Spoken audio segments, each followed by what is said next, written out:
Shalom friends, एक बार फिर से आप सभी का स्वागत है। आज मैं आपके लिए लेकर आई हूँ एक 1 ईयर बाइबल रीडिंग कैलेंडर। अगर आपका कोई बाइबल रीडिंग रूटीन नहीं है और आप कभी भी अपनी पूरी बाइबल कंप्लीट नहीं कर पाए हैं, तो ये वीडियो आपके लिए है। इसमें ओल्ड टेस्टमेंट और न्यू टेस्टमेंट के सभी चैप्टर्स को डे वाइज ऑर्गेनाइज किया गया है। डे 1 से लेकर डे 365 तक के सभी चैप्टर्स आपको यहाँ मिलेंगे। डे 365 पर आप अपनी पूरी बाइबल कंप्लीट कर पाएंगे, तो आप इसके द्वारा आशीषित हों। और अगर आपको ये वीडियो पसंद आती है तो आप अपने फैमिली और फ्रेंड्स से शेयर करें, और अगर आप चाहें तो आप सब्सक्राइब, लाइक और कमेंट भी करें और बेल आइकन को प्रेस करके नोटिफिकेशन ऑन करना ना भूलें। So praise the lord, shalom to everyone. Let's get started. Day 207, Psalm chapter number 47। सर्वोच्च राजा। हे देश देश के सब लोगों, तालियां बजाओ, ऊंचे शब्द से परमेश्वर के लिए जय जयकार करो, क्योंकि यहोवा परम प्रधान और भय योग्य है। वह सारी पृथ्वी के ऊपर महाराजा है। वह देश देश के लोगों को हमारे सम्मुख नीचा करता और जाति जाति को हमारे पांवों के नीचे कर देता है। वह हमारे लिए उत्तम भाग चुन लेगा, जो उसके प्रिय याकूब के घमंड के कारण है। परमेश्वर जय जयकार सहित यहोवा नरसिंगे के शब्द के साथ ऊपर गया है। परमेश्वर का भजन गाओ, भजन गाओ, हमारे महाराजा का भजन गाओ, भजन गाओ, क्योंकि परमेश्वर सारी पृथ्वी का महाराजा है। समझ बूझकर बुद्धि से भजन गाओ। परमेश्वर जाति जाति पर राज्य करता है। परमेश्वर अपने पवित्र सिंहासन पर विराजमान है। राज्य राज्य के सामंत अब्राहम के परमेश्वर की प्रजा होने के लिए इकट्ठा हुए हैं, क्योंकि पृथ्वी की ढालें परमेश्वर के वश में हैं। वह तो शिरोमणि है। साम चैप्टर नंबर 48।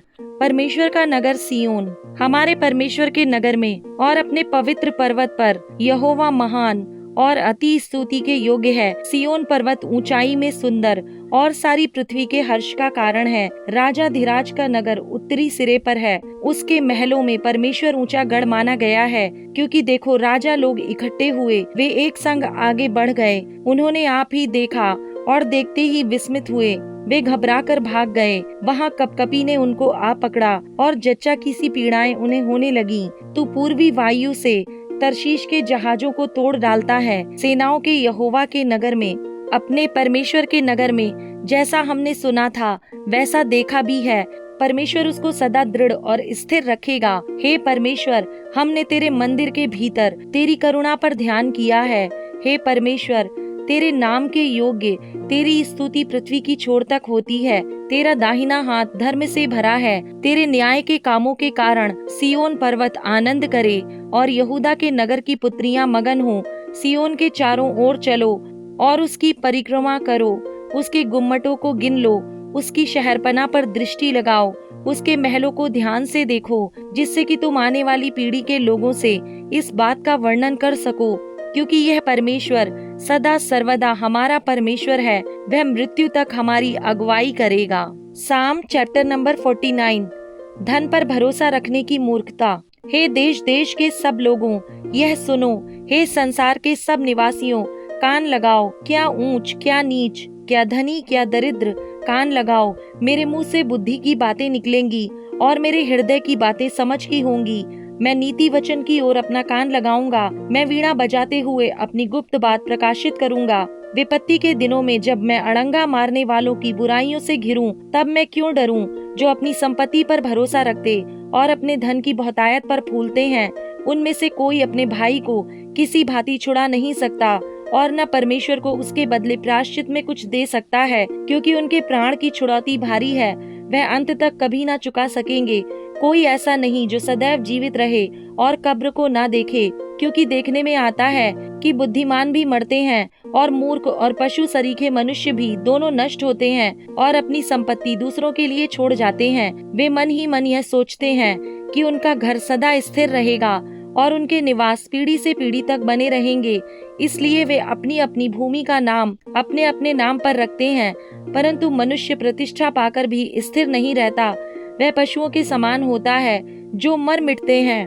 उनकी यह चाल उनकी मूर्खता है, तो भी उनके बाद लोग उनकी बातों से प्रसन्न होते हैं।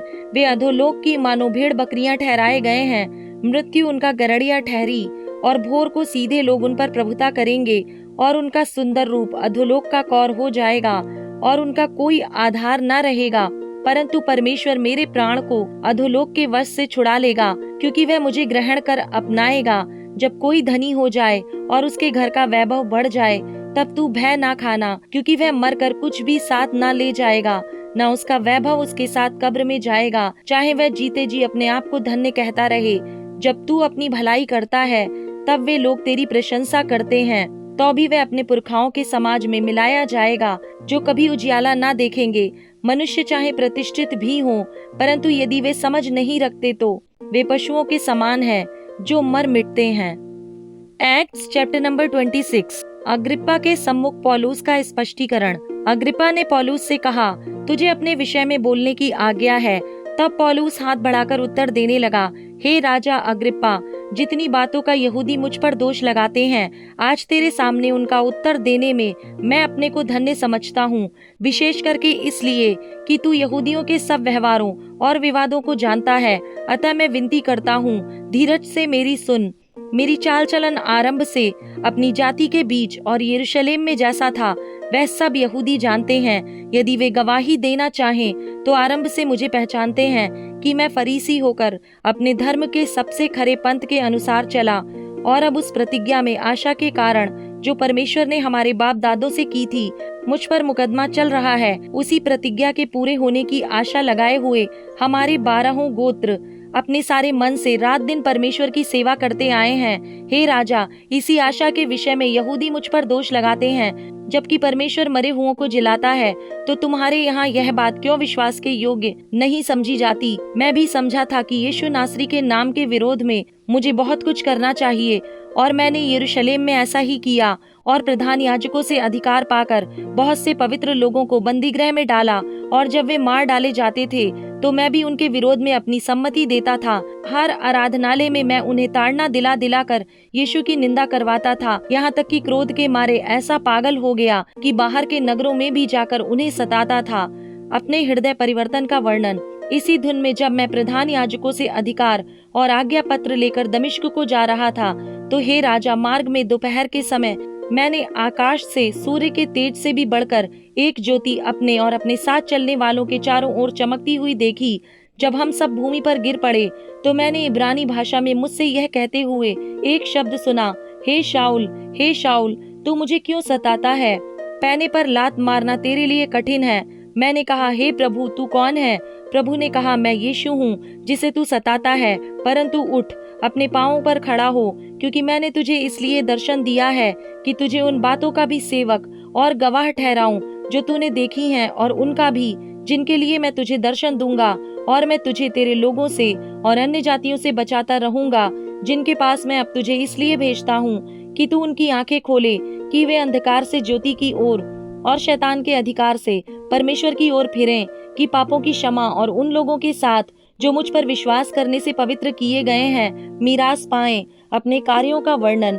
अतः हे राजा अग्रिप्पा, मैंने उस स्वर्गीय दर्शन की बात ना टाली, परंतु पहले दमिश्क के, फिर यरूशलेम के, और तब यहूदिया के सारे देश के रहने वालों को और अन्य जातियों को समझाता रहा कि मन फिराओ और परमेश्वर की ओर फिरकर मन फिराओ के योग्य काम करो। इन बातों के कारण यहूदी मुझे मंदिर में पकड़ के मार डालने का यत्न करते थे, परंतु परमेश्वर की सहायता से मैं आज तक बना हूँ और छोटे बड़े सभी के सामने गवाही देता हूँ, और उन बातों को छोड़ कुछ नहीं कहता जो भविष्यद्वक्ताओं और मूसा ने भी कहा है कि होने वाली हैं, कि मसीह को दुख उठाना होगा, और वही सबसे पहले मरे हुओं में से जी उठकर हमारे लोगों में और अन्य जातियों में ज्योति का प्रचार करेगा। जब वह इस रीति से उत्तर दे रहा था, तो फेस्तुस ने ऊंचे शब्द से कहा, हे पौलुस, तू पागल है, बहुत विद्या ने तुझे पागल कर दिया है। परंतु पौलुस ने कहा, हे महामहिम फेस्तुस, मैं पागल नहीं, परंतु सच्चाई और बुद्धि की बातें कहता हूँ। राजा भी, जिसके सामने मैं निडर होकर बोल रहा हूँ, ये बातें जानता है, और मुझे विश्वास है कि इन बातों में से कोई उससे छिपी नहीं, क्योंकि यह घटना किसी कोने में नहीं हुई। हे राजा अग्रिप्पा, क्या तू भविष्यद्वक्ताओं का विश्वास करता है? हाँ, मैं जानता हूँ कि तू विश्वास करता है। तब अग्रिप्पा ने पौलुस से कहा, तू थोड़े ही समझाने से मुझे मसीह बनाना चाहता है? पौलुस ने कहा, परमेश्वर से मेरी प्रार्थना है कि क्या थोड़े में, क्या बहुत में, केवल तू ही नहीं, परंतु जितने लोग आज मेरी सुनते हैं, इन बंधनों को छोड़ वे मेरे समान हो जाएं।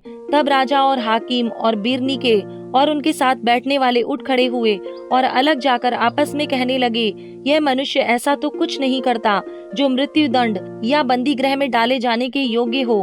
अग्रिप्पा ने फेस्तुस से कहा, यदि यह मनुष्य कैसर की दुहाई ना देता तो छूट सकता था।